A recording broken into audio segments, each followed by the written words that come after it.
All right, happy Wednesday morning. Gorgeous start to the day here outside Chicago. Looks like it's going to be a good start to the day in the market as well. So up about 1% across the board right now. So we're making back a little bit of the losses from yesterday. For those of you who were in the market yesterday, down about 350 plus points in the Dow. Similar declines experienced in the S&P. And this coming after a day on Monday where we had massive rally off that Moderna news, up 900 plus points in the Dow, 90 plus points in the S&P. Well, yesterday we get news out with regards to Moderna and the vaccine, and that we're failing to get some of the critical data that's needed to support that, and markets immediately turn around to the downside as a result of that. So again, headline risk out there. Look at some of these other markets, currencies.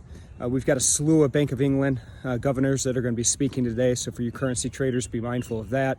The pound continues to trade at lofty levels, all things considered. We're getting reports of low inflation out of the UK. UK sold bonds for the first time at negative rates yesterday. So interesting market there.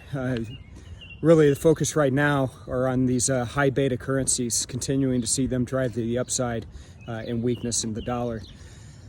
Other markets, commodities, gold continues to trade higher, silver's trading higher, oil continues its trade higher, although right now looks to be flat ahead of the open, but we're still seeing some strength in oil over the past few days. But really been a remarkable move and an immense amount of volatility. So going to be a fun day. It's already been a fun couple days. Again, for you folks outside Chicago, get out, enjoy this nice weather.